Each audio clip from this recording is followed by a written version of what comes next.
దేవుని అతి పరిశుద్ధ నామమునకు మహిమ కలుగును గాక.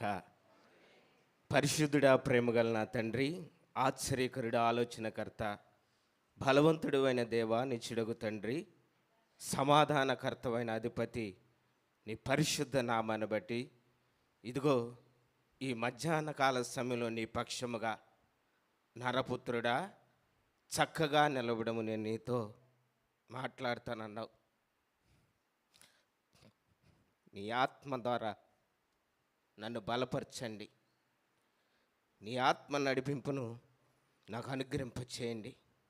నేను నరుడినయ్యా, నా కొరకు నా ప్రభు నువ్వు ఎంతో శ్రమ పొందావు, సహించావు, భరించావు. కానీ నాలో ఆ సహనము, ఆ త్యాగము, ఆ సమర్పణ లేనివాడికి భూమి మీద శపితమైన శాపగ్రస్తమైన వాడిగా బ్రతుకుచున్నానయ్యా. నన్ను బ్రతికించావు, తల్లి గర్భములోనే నన్ను ఏర్పరుచుకున్నావు పిండముగానే. నీ కృపలో నన్ను జ్ఞాపకం చేసుకుని నీ పక్షముగా నిలబడుతున్న నన్ను బలపరిచి నీ ఆత్మ సహాయం అందించమని నజరేయుడైన యేసు అతి పరిశుద్ధ నామములో అడిగి వేడుకుని ప్రార్థన చేస్తున్నాము పరమ తండ్రి. దేవుని నామానికి మహిమ కలుగును గాక. ఒక విషయం ఏంటంటే, అయ్యగారు మనకు ఒక ప్రకటన చేశారు. ఏమనంటే, ఈ పక్కన ఈ స్థలంలో నేను ఒక స్విమ్మింగ్ పూల్ కడుతున్నాను. దాంట్లో క్రూరత్వం కలిగిన ఆ మృగత్వం కలిగిన మొసలి, ఆ మొసలిని నేను ఆటలు వేస్తున్నాను. ఆ నీళ్ళల్లోకి దిగి ఎవరైతే వీధుకుని ఆ చివరికి చేరతారో వారికి గొప్ప బహుమానం అన్నాడు. విద్యానగర్ నుంచి వచ్చారు, నల్లపాడు నుంచి వచ్చారు, సాయినగర్ నుంచి వచ్చారు. అబ్బో, నిలబడ్డాడు. వారందరూ నిలబడితే ఎవరు దూకుతారా, ఎవరు వెళ్తారా, ఎవరు దూకుతారా అని ఆతృతంగా అందరూ చూస్తున్నారు. కానీ అంతలోనికి దూకాడు. దూకి ఆ క్రూరత్వం నుంచి, ఆ మురత్వం నుంచి తప్పించుకుని ఒడ్డుకు చేరారు. కానీ ఈ నిలబడిన వారందరూ ఆయన చూసి గొప్పగా ఆయనకి గణపరుస్తున్నారనమాట.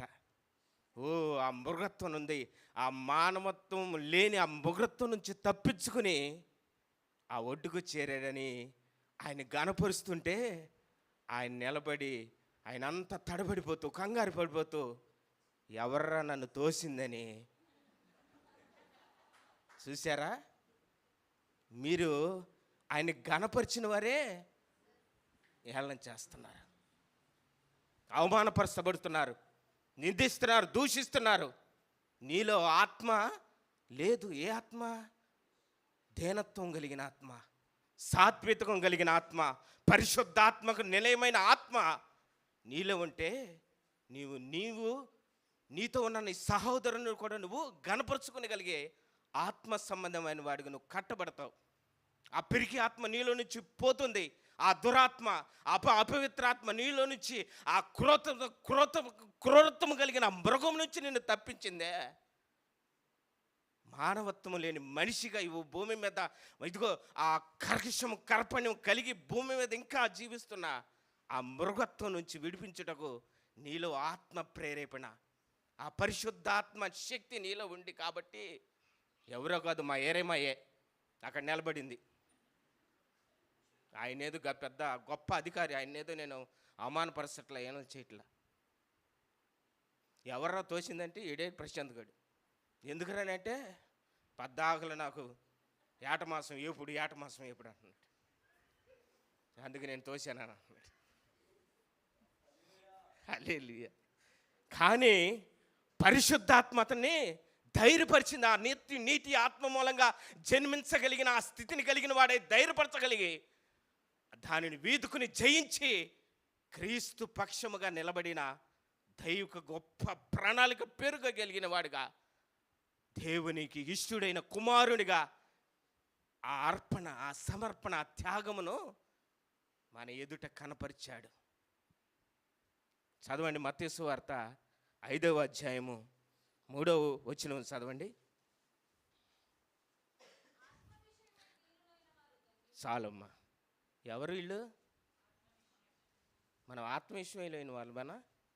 ఆత్మ సంబంధం కలిగిన వారమేనా? దీనత్వం కలిగిన వారమేనా? సాత్వికం కలిగిన వారమా? ఓర్చుకుని కలిగిన వారమేనా? సహించిన వారమా? భరించిన వారమా? మనలో ఆ ఓర్పు లేదు, ఆ సహనము లేదు, ఆ నిరీక్షణ లేదు, ఆ గురిగి లేదు, ఆ విశ్వాసం లేదు, ఆ నమ్మిక లేదు, ఆ దీనత్వం అనేది మనలో రావట్లేదు. అందుకే గడిచిన పునరుద్ధాన దినములో ఆ మట్లాదివారంలో ప్రభు మాట్లాడుతున్నాడు. నేను కోరుకున్నవాడు, నాకు ఇష్టమైన వాడు, బేత్పేగా బెతనీయ అనే గ్రామంలో ఇదిగో అతని ఎవరు దానిని ఎక్కని ఆ గాడిదను కోరుకున్నాడు ప్రభు. ఎందుకంటే నువ్వు ఆయన కొరకు వాడబడాలని, ఆయన పని నిమిత్తమై, ఆయన నిమిత్తమైన నువ్వు ఒక ఇదిగో అతని ఆయన కుమారుడికి ఇష్టడైన కుమారుడిగా నువ్వు నిలబడాలనే పక్షముగా నేను ఏర్పరచుకుని ఎన్నుకుని పిలుచుకుని ఆయన కొరకు మనల్ని వాడుకుంటున్నాడు. ఆయన పని నిమిత్తమై ఆత్మ విషయమైన దీనత్వం కలిగిన వారుగా, ఆ దీన స్వభావం మనలోనికి రావట్లా, ఆ సహించుకునే ఓర్చుకునే తత్వము మనలోనికి రావట్లా. దోషణకు ప్రతి దోషణ, కీడుకు ప్రతి కీడను చేయకన దీవించమంటే వారిని చెపిస్తున్నాం. అందుకే దేవుడు అంటున్నాడు, ఒకవేళ అతని నీ మీద ఇదిగో ఆ వేల మీద ఉండే ఆ భక్తిహీనుల మీద ఉండే కోపము నీ మీద నిప్పులుగా పోయబడుతుంది అంటున్నాడు. తండ్రి తనకిష్టుడైన కుమారుని ఏ విధంగా ప్రేమించాడో, తన చిత్తమును నెరవేర్చుటకు ఆయన పనిని తొదముచ్చించుటకే నాకు ఆహారమైనది, నాకేది ఆహారం లేదయ్యా, తినుము, తాగుము, సుఖించుము, అనుభవించుము, లోకములదంతా సంపాదించుకొనుము, ప్రాణము పోయినా నాకు ఇష్టమే, దాని కొరకు నేను కాపాడు, దాన్ని సంపాదించుకోవాలని ఆ తపనతో అనే ఆలోచన నేను అటువంటి అనాలోచన అతనిలోనికి రానికుండా పరిశుద్ధాత్మ దేవుడు అతనికి తోడేయండి. సాత్వికుడుగా, దీన మనసు కలిగిన వాడుగా, తగ్గింపు కలిగిన వాడు, తండ్రికి ఇష్టడైన వాడుగా తను తగ్గించుకుని రిక్తునిగాను బలిగాను దేవునికి సమర్పణ అర్పణ, నీ కొరకు నా కొరకు బలి అయిన గొర్రె పిల్ల సిలువలో వేలాడబడుతూ నలుగుతూ హింసనుతో బాధను పడుతూ వేళ చేయబడుతూ అవమానపడుతూ నిజముగా నువ్వు దేవుని కుమారుడు అయితే ఆ కుమారుడు అని ఇష్టుడు అనిపించుటకు యోగ్యముగా ఎంచుకున్నాడు. కానీ నేను దేవునితో సమానంగా ఉంచబడిన వాడునని భాగ్యముగా ఎంచుకొనక తగ్గింపు కలిగి విధేయత కలిగి ఇదిగో మన మధ్యలో సాత్వికుడుగా, ఆ సాత్వికం కలిగిన వారుగా, ఆ దీనత్వం కలిగిన వారుగా, నీలో ఆ దీనత్వం ఉంటే, ఆ తగ్గింపు ఉంటే, ఆ విధేయత ఉంటే, నీలో ఆత్మ ప్రేరేపణ ఉంటే, దైవిక ఆత్మ సంబంధమైన ఇదిగో శక్తి నీలో ఉంటే దేవునికి నువ్వు మొదటగా స్థానం ఇస్తావు. ఆ పరిశుద్ధాత్మ దేవుని నువ్వు మొదటగా నువ్వు నీ ఆత్మలోనికి అంగీకరించుకుంటావు. మొదటగా ఇవ్వవలసిన స్థానము, దేవునికి ఇవ్వవలసిన సమర్పణ, దేవునికి ఇవ్వవలసిన కృతజ్ఞత, ఆ సమయము మొదటగా ఆయన సన్నిధిలో, ఆయన పరిశుద్ధ స్థలంలో మోకరించి సాగిలపడి ప్రార్థించుకొనగలిగే తత్వం నీలో ఉంటే దేవుడు ఆ ప్రార్థన ద్వారా నీలో ఆ సహనమును కలుగు చేస్తాడు, ఆ నిరీక్షణ కలుగు చేస్తాడు. నీలో ఆ ఆత్మ సంబంధమైన పరిశుద్ధతకు నిలయమైన దేవునికి ఇష్టుడైన కుమారుడిగా నన్ను కోరుకుని ఇదిగో ఈ దినమున ఈ శిబిరములో మనలందరిని కూర్చోబెట్టాడు. పాపములో, శాపములో, అవిధేయతలో, అక్రమములో, దుర్మార్గతలో, దుష్టత్వములో, అపవిత్రతలో అంత వ్యసనముతో నింపుకొని ఇదిగో కఠినాత్మంగా దేనిని సంపాదించుకున్నా, దేనిని త్రాగుదామో, దేనిని ధరించుకుందామన్నా ఈ లోకమనే పాపములో, భయములో బ్రతుకుతూ ప్రతిదినము పిరిగితనమును ఇదిగో నీలో కనపరుచుకుంటూ మనుషునికి సాగిలపడుతూ, మనుషుడికి విధేడైపోయి, మనుషుడికి లోబడవలసిన ఆ లోబడే తత్వంలో ఆ పిరికివానిగా నువ్వు కనపడుతున్నావు ఈ భూమి మీద. ఆ పిరికాత్మ నీలో పోవాలంటే అందుకే పరిశుద్ధాత్మను నిన్ను హెచ్చరిస్తున్నాడు. నరపుత్రుడా, నువ్వు చక్కగా నిలబడు, నేను నీతో. పరిశుద్ధాత్ముడు మాట్లాడతాడు. నువ్వు ఒట్టివాడు, మట్టివాడు, దుమ్ముధూళి వంటివాడు, ఎన్నిక లేనివాడు, పద్దాకలదే ప్రార్థన కాదు. అయ్యా, నువ్వు ఇచ్చిన నా ప్రభు ఈ రక్షణను బట్టి నేను స్తుతిస్తున్నా, నాకు ఇచ్చిన ఇట్టి స్థితిని బట్టి, నాకు ఇచ్చిన భాగ్యమని, ఇదిగో నేను ధన్యుడనయ్యా, నేను దీన స్థితి కలిగిన వాడును, తగ్గింపు కలిగిన వాడును, విధేయత కలిగిన వాడును, దేవునికి ఇష్టడైన కుమారుడని అనిపించుటకు నేను యోగ్యుడనయ్యా అని నువ్వు తగ్గించుకుంటే, నువ్వు లోబడితే దేవునికి ఇష్టడుగా కుమారుడిగా నువ్వు ఉండగలిగితే ఆయన రాజ్యంలో నీకు ప్రథమ స్థానం నీకు ఇవ్వగలుగుతాడు. ఒకవేళ నువ్వు పరిశుద్ధత లేకుండా అపవిత్రత కలిగి ఎవరు నన్ను చూడట్లేదులే అని నీకు ఇష్టమైనగా నీకు ఇష్టానుసారంగా నువ్వు బ్రతికేవనుకో, అది నీ హృదయమునకు తెలుస్తున్నది. అందుకే జ్ఞాని అయిన సొలొమోను అంటాడు, తన దృష్టికి తానే జ్ఞాని అని ఎంచుకోవద్దు అనుకుంటాడు. అది నీలో అహంకారము, అహము, అక్రమము, అవిధేయత, అపరిశుద్ధత, చీకటి, అంధకారము, దుర్మార్గత, దుష్టత్వము, కాఠిన్యము, కఠినత్వము కలిగి ఒక మూర్ఖత్వము కలిగిన మూర్ఖునిగా, ఆ మృగానికి మనిషికి తేడా లేని మృగ కఠినత్వము కలిగిన వారుగా ఆయన హింసిస్తూ, దూషిస్తూ, ఏనపరుస్తూ, నిజముగాను దేవుని కుమారుడు అయితే నిన్ను నువ్వు రక్షించుకుని మమ్మల్ని కూడా రక్షించయ్యా అని ఏళ్ళ చేయబడే స్థితిలో కూడా ఆయన ఇంకా క్షమిస్తున్నాడు. వారి కొరకు ప్రార్థిస్తున్నాడు. ఆ సమర్పణ కలిగిన త్యాగం నీలో నాలో లేదు, ఇప్పుడు కూడా లేదు. మనలో ఆ పాపం వేలుబడి చెట్టు పిరికి వారికి మొదట రాజ్యంలోనికి హక్కుదారులు ఎవరు కారంటే వీళ్ళే, పిరికి వాళ్ళే, మనమే. ప్రతిదానికి భయపడుతూ, ప్రతిదానికి చింతిస్తూ, ప్రతిదానికి కృంగిపోతూ, ప్రతిదానికి చలిస్తూ, అదో అది నాకు జరగట్లేదు, ఇది నాకు జరగట్లేదు, ఒక నిరీక్షణ, ఒక గురి, ఒక విశ్వాసము, ఒక నిబంధన, ఒక ప్రతిష్టత నీలో లేని వారుగా దేవుని ఎదుట నువ్వు కనపరుచుకోవట్లేదు. ఆత్మ నీలోనికి రావట్లేదు. అందుకే మోతబోయబడిన ఉద్యానవనమా అని మనల్ని పరమగీతము, ఎంత ప్రియుడు మనల్ని పిలుస్తున్న మోతబోయబడిన ఉద్యానవనమా అంటే నీలో నీవు మూత వేయబడితే నీలో అపరిశుద్ధత, అక్రమము, అవిధేయత, ఆ నీలో ఉన్న మలినము నీలోనికి రాదు. ఆ మూత వేయబడిన దానిగా నీ ఎదుట నాకు నిలబడితే, నాకు కనబడితే నువ్వు నాకు సుందరివి, నువ్వు నాకు అధికమైన సుందరి దానివని నా వర్ణిస్తున్నాడు. ఈ సంఘమును, ఈ సహవాసమును, నిన్ను, నన్ను, మనందరినీ ఈ విధంగా సమాజముగా కూడుకొనుటకు ఈ విధంగా ఈ శిబిరములో ఉంచి ఆయన మానవులైన మనము మన పాపముల నిమిత్తము ఆయన శిబిరం వెలుపట, ఎవరుంటారు శిబిరం వెలుపట? ఎవరండి? చనిపోయిన వారు. బ్రతికొందుండని ఎవరు? వీళ్ళు శిబిరంలో ఉండవారు, సజీవులు. హల్లెలూయా.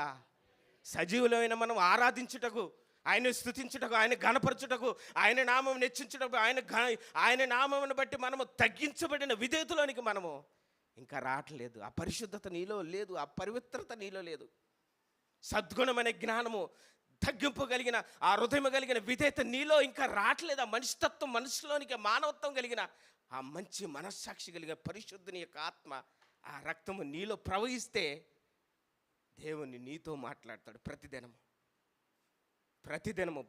ఒకవేళ నాలో బలహీనత కలిగితే, నాలో కృంగుదల కలిగితే, నాలో అవిధేయత కలిగితే, నాలో శక్తి ఆ లోపము సంభవిస్తే నేను బలహీనుడనై, ఒకవేళ నేను నీ పరిచర్యకు నేను భ్రష్టుడని అయిపోతానేమని ప్రతిదినం శరీరం నలుగొట్టుంటున్నాడు. నువ్వు దేనికి నలుగు కొట్టుకుంటున్నావు? నీ కష్టార్జితము, ఇతరులకు అది ఇతరులకు పంచిపెట్టే అక్రమముగా, అన్యాయముగా దోసుకోనబడిన అది ఇతరులకు పంచిపెట్టగలిగే దౌర్భాగ్య స్థితిలోనికి పోక నీవు నలుగు కొట్టుకునే స్థితిలోనికి, ఆ దీనత్వం కలిగిన, తగ్గింపు కలిగిన విధేయతలోనికి నువ్వు రాగలిగితే దేవుడు నీతో మాట్లాడతాడు. ఆ పరిశుద్ధాత్మ దేవుడు ఒక సాధనముగా నిన్ను ఎంచుకుంటాడు, నిన్ను కోరుకుంటాడు. నాకు ఇష్టమైన వాడు, నాకు ప్రియుడైన వాడు. ఆత్మ అది సమర్పగలిగిన త్యాగము. దూషిస్తున్నారు, ఏళ్ళ చేయబడుతున్నారు, ఇదిగో ఎందరో అపహసిస్తున్నారు, ఆయనను గుద్దుతున్నాను, ఆయన గడ్డమును పెరిగివేయబడుతున్నారు. కానీ అటన్నిటినీ సహించుకుని చిత్రవద చేసిన దానికి తల వంచాడు. కానీ తండ్రితో సమానంగా ఉన్న భాగ్యమును ఎంచుకోలేదు ఆ స్థితిలో కూడా. కానీ నీకు కలిగిన ధనమును బట్టి, నీకు కలిగిన బలమును బట్టి, నీకు కలిగిన జనమును బట్టి నువ్వు అతిశయపడుతున్నావు. అది కొంతసేపు నీ వైపు ఉంటారు, తర్వాత నువ్వెవరో నాకు తెలియదు అంటారు. అనకముందే దేవుని ఎరిగి క్రీస్తు యొక్క రక్తము ద్వారా కడుగుబడిన నీవు నేను, ఈ స్థలంలో, ఈ పరిశుద్ధ స్థలంలో నిలబడిన నీవు నేను ఒక పవిత్రత కలిగి, ఒక పరిశుద్ధునికి నిలయమైన వారుగా, దేవునికి ఇష్టడైన ప్రియులైన పిల్లల వలె, తండ్రికి ఇష్టడైన కుమారుడు అతని యందు నా ఆత్మను ఉంచినను కనుక అతడు నాకు ఇష్టడు, నా ప్రియ కుమారుడు, ఆయన యందు నేను ఆనందిస్తున్నాను, పరవశిస్తున్నాను. తండ్రి ఆ పరలోక రాజ్యములు ఆయన గురించి పరవశిస్తున్నాడు. తను చేసిన ఆ మహత్కార్యములు, చూసుక్రియలు, అద్భుతములు ఎన్నో, ఎన్నో గొప్ప కార్యములు, చూడలేని మహత్తర మహోన్నతమైన ఆశ్చర్యకరమైన ఘనమైన కార్యములు నీ ఎదుట కనపరిచినప్పటికీ భౌతిక సంబంధమైన మంట ఎద్దుకు వెళ్ళి ఆత్మ సంబంధమైన మంటను సల్లారుపరుచుకున్న అపవిత్ర ఆత్మ పేతురు వలె నీలోకి దొరపడుతున్నదేమో. ఆయనతో ఉన్నాడు, ఆయనతో కలిసాడు, ఆయనతో సహవాసం చేశాడు, ఆయన ద్వారా పిలుచుకున్నాడు. ఇదిగో తడమడి లేకుండా, తడబట్లు లేకుండా, అరమరికి లేకుండా మాట్లాడగలిగే ఆత్మ నడిపింపగలిగిన దైవిక సావుకునిగా, పరిశుద్ధాత్మకు నిలయమైన వాడిగా నిలబడ్డాడు. అందరి పక్షముగా ఆ సమూహం మధ్యముగా ధైర్యముగా నిలబడ్డాడు. ఎవరు మనం ధైర్యంగా నిలబడతాం? ఎవరైనా ఇక్కడ రావాలంటే అదే చెప్పట్లా. ఆ తోయబడి ఆ నీళ్ళల్లోకి దింపబడినప్పుడు ఏ విధంగా పిరికితనము, ఆ ఒడ్డుకు చేరబడిన పిరికితనము కలిగి ఏ విధంగా తడబడగలిగాడో, ఆత్మ పరిశుద్ధాత్మ నీళ్ళలోకి దిగితే ఆ దేవుని ఆత్మ నిన్ను బలపరుస్తున్నది. ఆ క్రూరత్వం నుంచి, ఆ ముగ్రత్వం నుంచి, ఆ కఠినాత్మ నుంచి, ఆ హింసాత్మక నుంచి, అయ్యో ఆ మరణము నుంచి నిన్ను తప్పించి జీవము కలిగిన దేవుని సన్నిధిలో నిన్ను నిలబెడుతున్నది. నువ్వు ఈ విధంగా నిలబడితే దేవుడు నీతో మాట్లాడతాడు. అందుకే అరమరిక లేకుండా మాట్లాడేవాడు ప్రభుతో. కానీ ఆ సమయంలో ఎందుకు అతనిలో దురాత్మ సంభవించిందో, ఆ భౌతిక సంబంధమైన మంట ఎద్దుకు వెళ్ళి అబద్ధమాడాడు. అమ్ముడుపోయాం, అబద్ధమాడాం, ఏళ్ళ చేయబడుతున్నాం, దూషించబడుతున్నాం. ఆయన ఎవరో మనమే. ప్రతిదానికి చింతన లేదు, వేదన లేదు, బాధ లేదు. ఇదిగో దానికి కలిగిన ఆలోచన బట్టి మనలో ఆ ఆత్మ మనలోనికి రాట్లా. ఆ పవిత్రముడైన పరిశుద్ధుడైన రక్తము నీ కొరకు నా కొరకు ఆ సిలువలో బలిపశువుగా, బలియాగముగా వేలాడబడుతూ కూడా ఆత్మ విషయమై దీనులైన వారు నీవు నేను ధన్యుడను. ఆయన ఆత్మ మనలో ఉన్నది కదా. ఆ దీనత్వం, ఆ సాత్వికము, ఆ తగ్గింపు, ఆ విధేయత, తండ్రికి లోబడవలసిన ఆ లోబడే తత్వము. తండ్రి, ఇది ఈ గిన్నె నా యుద్ధ నుంచి తొలగించుటకు నాకు ఇష్టము కాదయ్యా, అది నీ చిత్తం. అది ఆయన చిత్తం నెరవేర్చడానికి వచ్చాడు.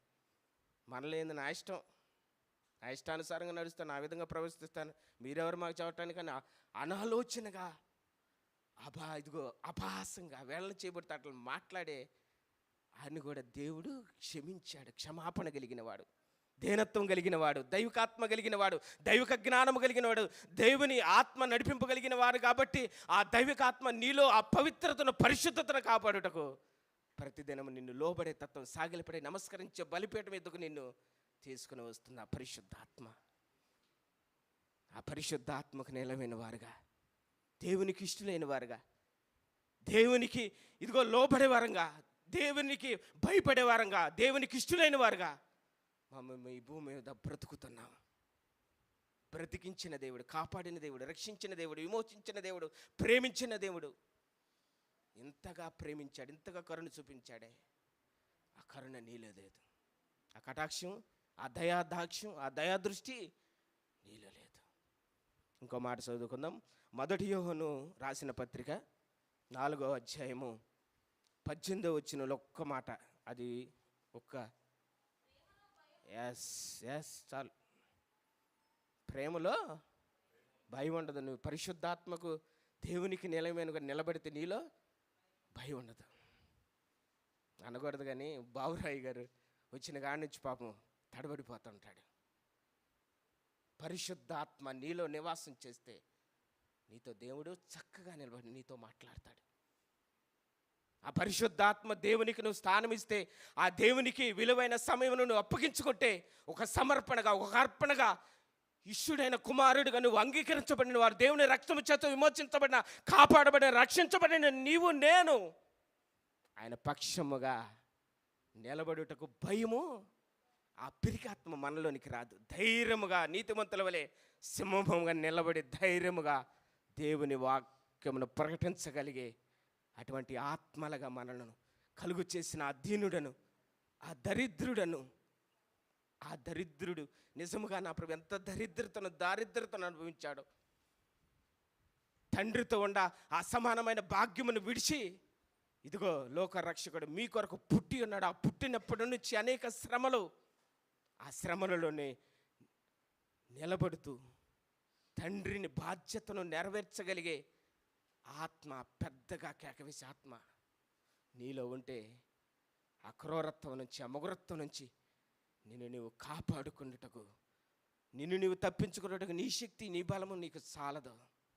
దేవుని ఆత్మ సహాయము, ఆ పరిశుద్ధాత్మ నీళ్ళలోనికి దిగితే నిన్ను బలపరుస్తున్నది, ధైర్యపరుస్తున్నది, నీలో భయం లేకుండా చేస్తున్నది. ఆ పరిశుద్ధాత్మ దేవునికి నువ్వు మొదటగా ఇవ్వవలసిన స్థానము ప్రార్థన. ప్రార్థన అంటే విసుగుదల, ప్రార్థన అంటే శోధన, ప్రార్థన అంటే ఇదిగో ఇవి సహనము, ఓర్పు లేని, ఒక నిరీక్షణ లేని, విశ్వాసము లేని వారిగా భూమి మీద మనం భ్రష్టులుగా, భ్రష్టత్వం కలిగిన ఏశావు వంటి భ్రష్టుడైన, వ్యభిచారుడైన, నీలో ఉండాడని ఆహారం కొరకు, ఆ తినేదాని కొరకు, ఆ ప్రయాసపడేదాని కొరకు లేచిన కాడి నుంచి అదే ఆలోచన కలిగిన వారుగా బ్రతకక దాన్ని విడిచి తండ్రి చిత్తమును జరిగించుటకు, తండ్రి ఇష్టడుగా ఉండుటకు, తండ్రి భాగ్యమును సమానముగా ఎంచుకొనుటకు నేను ఆయనకి ఇష్టడుగా ఉండాలి. ఆయన పనిని నేను నెరవేర్చాలి, ఆయన పనిని తుదముట్టించాలి. నాకు ఆహారము పానీయమైనదయ్యా.